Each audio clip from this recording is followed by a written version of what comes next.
movie based on fact. Entertainment reporter Steve Kameko joins us now from Hollywood with the behind-the-scenes story. Good morning, Steve. Good morning, Paula. The movie Goodfellas, as well as the book it was based on, Wise Guy, consists of the recollections of a small-time mobster by the name of Henry Hill. Hill eventually testified against his former cronies, then went into hiding. Well, we managed to find Hill, and with makeup altering his appearance, we spoke with him. There wasn't anything I couldn't get that I wanted. I used to walk around with $1 or $2 in your pocket. Henry Hill today, recalling what he considered the glamorous lifestyle of a Brooklyn hood. His lifestyle, as depicted in the film Goodfellas. Ray Liotta plays Hill. Gave him $20 each. Sure. This is what Mr. Tony over there. Oh, excellent.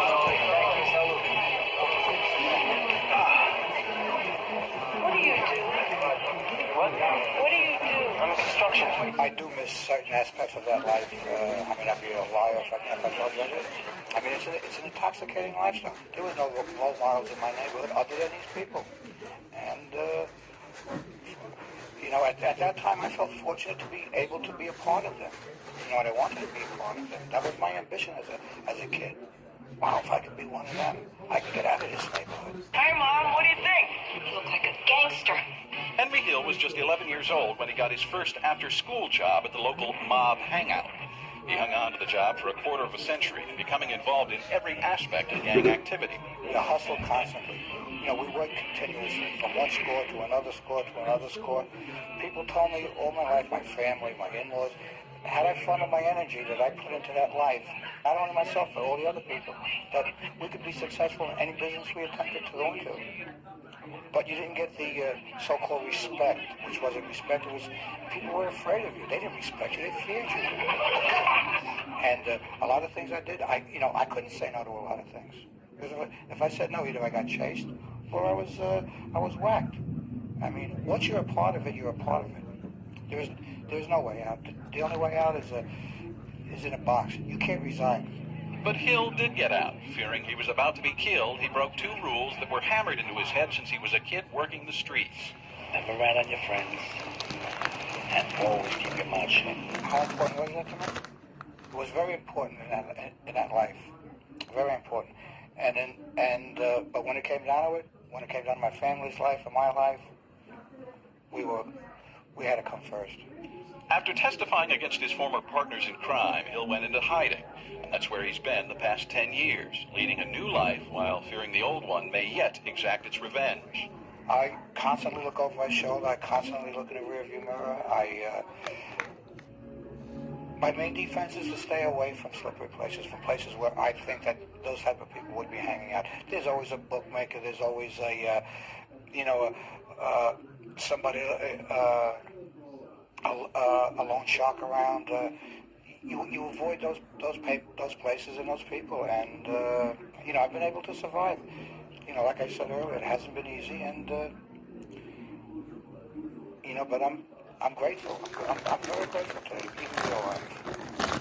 Henry Hill now lives his life, in his words, as an average nobody. He's a recovering drug addict, and more than one arrest for drug-related crimes have forced him out of the Federal Witness Protection Program. But he says the FBI still watches over him, and right now he's attempting to sell another book about the second part of his life in hiding.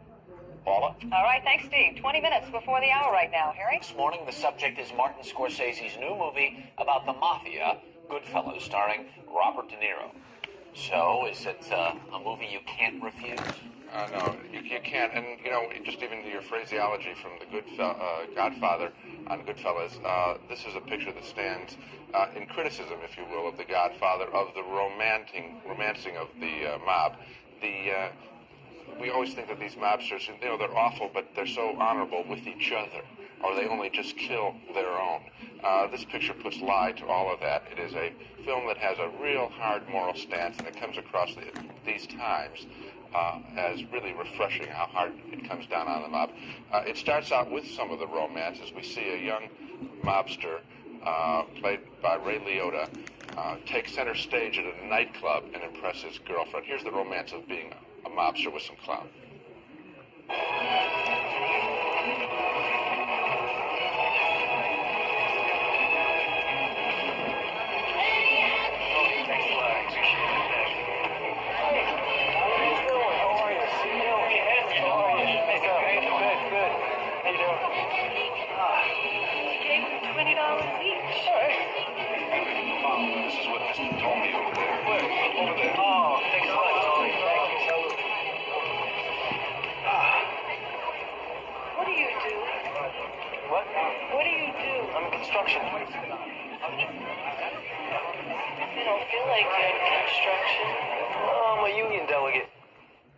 nice jab at the crooked unions there, and this picture does come in with some hard reality and practical facts constantly. And then the picture, very quickly, very early in the film, not late in the picture, not at the end, not as an afterthought, but very early on, we see the hard side of these guys, the animalistic side. In fact, the animalistic totality, not just a side, and that's in the character played by Joe Pesci, a mobster who just strikes out with violence, frankly because he's an animal and doesn't know how to behave any other way. And here he's being pestered by a nightclub owner to pay his bill, and this is the way Pesci reacts. This guy's worried about it. He didn't want to come over and get the check, you know. The waiter could take care of it. Yeah, it's no problem. Tell him to put it on my tab. Of course. That's what I want to talk to you about. You know, it ain't just this here. It's 7 big ones here. 7 G's you owe me here. $7,000, I mean, ain't peanuts. I don't mean to be out of order, no. You don't mean to be out of order. Jeez, it's good you don't mean to be out of order, Sonny. You call embarrassing me in front of my friends, you know, like calling me a deadbeat. You know, Sonny, you're a real mutt. You know the money we spend in this... Come on, don't be like that. What do you mean don't be like that?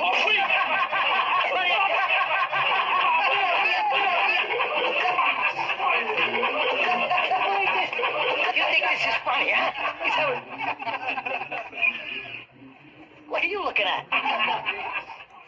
You know, when it goes silent in this picture and one of these mobsters glares at somebody, it is frightening. The silence itself is frightening before the violent act, and Pesci gets much tougher than that, shooting a guy who simply makes an insult, a verbal insult toward him. Martin Scorsese is getting all kinds of praise for directing this picture, and he deserves every credit. But one person who's really an unsung hero of all of this is Nick Pileggi, who interviewed this Henry Hill, this real-life mobster played by Ray Liotta, who turned informant. There are things in Pileggi's book, Wise Guy, that are dead lifted right by Scorsese right from the start about little things where you notice pinky rings and how when a mobster gets out of the car, this little boy that was the Henry Hill character, notice how the car lifts up, and all these things that are cinematic are right in the very first pages of the book Wise Guy. So it is Martin Scorsese's film to be sure, but the ideas in this picture are truly Nick Pileggi's as well, and he deserves credit. Thank you, Gene. Pleasure. Thanks, Gene. We'll be right back. The name Ray Liotta may not be instantly recognizable, but you might note him as Melanie Griffith's crazed husband in Something Wild, or as shoeless Joe Jackson in last year's baseball hit Field of Dreams. Now Liotta plays a mobster turned government informant in Goodfellas with Robert De Niro. What? What happened with Stacks? Is everything okay? Yeah, don't worry about that. It's all right. Jimmy, there's feds all over the place. So what? Where are they going to go? It's papers? What are you worried about? No, the television, the newspapers, what are you worried about? You worry too much. Everything is beautiful. There's nothing to worry about. Then you tell them. What was it like working with De Niro? Oh, it was great. It was great. I mean, what you realize, you know, you see a human being, an actor who has to hit his mark and say his lines just like everybody else. It just so happens he does it very deep and very full. But, you know, in college when I first started getting into this, you know, he was someone that I always looked up to, so it was great. Were you intimidated at all? No, I was just more excited. I was really excited to work with him. What was it like, though, on the set? I mean, the first day, and you go up to meet Robert De Niro. At least a little bit of a butterfly? Yeah, at rehearsal, you know, my palms are sweating a little, but luckily I was just so focused on the story that I didn't think about nerves or anything else. I mean, even, you know, as far back as rehearsals, you know, I lived with this for 3 months, and I knew it was a, you know, great opportunity, so I was just working my tail off all the time just to stay focused on that. Henry, the guy you play, is in witness protection program. You finally talked to him after the movie was made, and what did he say about how you portrayed it? He really liked the movie. He was very, very nervous, he told me, going into it. Seeing that he was going to come out as the rat, which he did, and I think for some reason that's the only thing that stayed in his mind. But he really liked it. He was impressed that we got all the details down without ever having met him, which was nice. All around in every area of the movie. So I think it was a big release for him to see his. It must be a trip, and then to, you know, because there he could probably maybe be somewhat more objective about it. seeing how somebody else looked at it, and that was just an intense life that he lived. You started doing acting at University of Miami, did some soaps for a while, went out to L.A., sort of disappeared off of the face of the earth, and have been becoming more and more visible over time. Are you where you want to be? Yeah. I just really like acting, and I take class with this guy Harry Mastro George in L.A., and so because I like the acting and just have fun with that, I've been able, in the periods where nothing was happening, I was at least able to still do what I like, and the reason what I'm in here for is, to play make-believe. It's fun. But yeah, sitting here with you like this. But the word star and all that goes with that, are you hungry for that at all, or would you just assume not even get close to it? No, I think if I was hungry for it, I would have capitalized after something wild. I think there's a lot of opportunities, but I didn't want to get stuck in a certain thing, so I've been taking my time. But no, I'm not. I just really like the acting, and sometimes you can take this stuff a little too serious, and there's people who do, and it's a game. Congratulations. Oh, thanks. You're great in this movie. Thanks. People are going to be telling you that a lot in I the hope next so. couple of months. I hope so.